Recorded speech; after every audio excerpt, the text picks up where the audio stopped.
ನಿನ್ನೆ ಬೆಳಗಾವಿದ ಕ್ಲಬ್ ರೋಡಲ್ಲಿ ಬಸವಂತ ಕಡೋಲ್ಕರ್ ಇವರಿಗೆ ಇಬ್ಬರು ಆರೋಪಿ ಶಿವಯ್ಯ ಪೂಜಾರಿ ಮತ್ತು ಮಿತೇಶ್ ಬಡಿಗೇರ್ ಇವರು ಚಾಕುವಿಂದ ಇವರ ಮೇಲೆ ಹಲ್ಲೆ ಮಾಡಿದ್ದಾರೆ.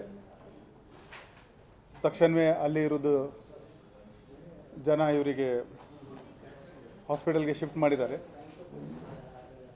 ಈ ವಿಚಾರದಲ್ಲಿ ಅವರ ಗೆಳೆಯ ಮದನ್ ಈ ನಮ್ಮ ಕ್ಯಾಂಪ್ ಪೊಲೀಸ್ ಸ್ಟೇಷನಲ್ಲಿ ದೂರು ನೀಡಿದ್ದಾರೆ. ಅದರ ಆಧಾರದ ಮೇಲೆ FIR ದಾಖಲು ಮಾಡಲಾಗಿದೆ.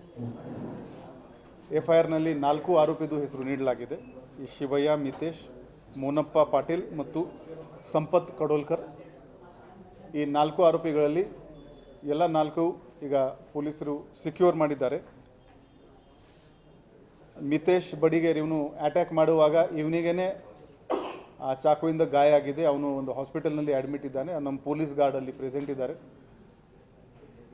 ಘಟನೆ ಆಗಿದ್ದ 24 ಗಂಟೆ ಒಳಗಡೆ ನಮ್ಮ ಕ್ಯಾಂಪ್ ಇನ್ಸ್ಪೆಕ್ಟರ್ ಆನಂದ್, ACP ಕಡೆ ಬಾಜಾರ್ ಶ್ರೀ ಶೇಖರಪ್ಪ, ACP ಗಂಗಾಧರ್ ಮತ್ತು ಅವರ ಕ್ರೈಮ್ ತಂಡ ಈ 4 ಆರೋಪಿಗೆ ಸಿಕ್ಯೂರ್ ಮಾಡೋದ್ರಲ್ಲಿ ಯಶಸ್ವಿ ಆಗಿದ್ದಾರೆ. ಪ್ರಿಲಿಮಿನರಿ ಇನ್ವೆಸ್ಟಿಗೇಷನ್ನಲ್ಲಿ ಇದು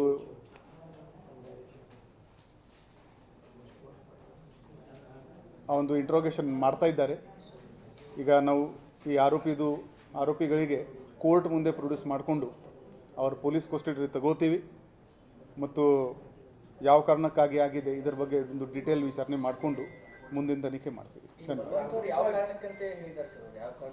ಈಗ ಸಿಕ್ಯೂರ್ ಆಗಿದ್ದರೆ ಬರೀ 24 ಗಂಟೆ ಆಗಿದೆ. ಅವ್ರದ್ದು ಡೀಟೇಲ್ ಇಂಟ್ರೋಗೇಷನ್ ಮಾಡಿದ ಮೇಲೆ ಯಾಕೆ ಆಗಿದೆ ಏನಾಗಿದೆ ಅಂತ ಗೊತ್ತಾಗ್ತದೆ.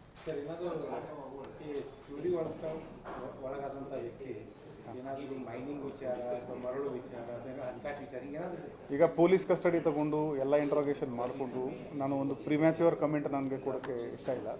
ಎಲ್ಲ ವಿವರವಾದ ತನಿಖೆ ಮಾಡಿಕೊಂಡು ಅದು ಮತ್ತೆ ಮುಂದಿನ ದಿನಗಳಲ್ಲಿ ಅದನ್ನು ಕಾರಣ ಏನಿತ್ತು ಅದು ಕೊಡ್ತೀವಿ.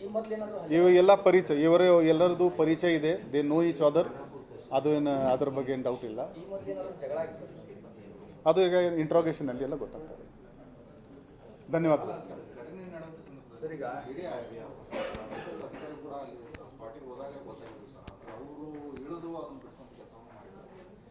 ಹೌದು ಹೌದು, ರವೀಂದ್ರ ಗದಾದಿ ಅವರು ಅಲ್ಲಿದ್ದರು. ಅವರಿಗೆ ನೋಡಿಕೊಂಡೇ ಇವರು ಆರೋಪಿಗಳು ಓಡಿಸೋಗಿದ್ದಾರೆ.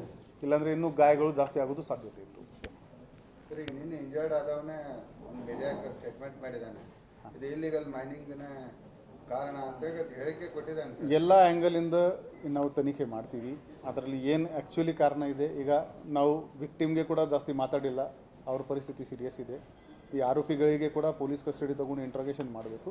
ಅದರ ಆಧಾರದ ಮೇಲೆ ಮುಂದಿನ ಕ್ರಮ ಜರುಗಿಸಲಾಗುತ್ತೆ. ಸಿಕ್ಯೂರ್ ಆಗಿದ್ದಾರೆ. ಈಗ ನಮ್ಮದು ಪ್ರೊಸೆಸ್ ಫಾರ್ಮಾಲಿಟಿ ಕಂಪ್ಲೀಟ್ ಮಾಡ್ತೀವಿ. ಧನ್ಯವಾದಗಳು.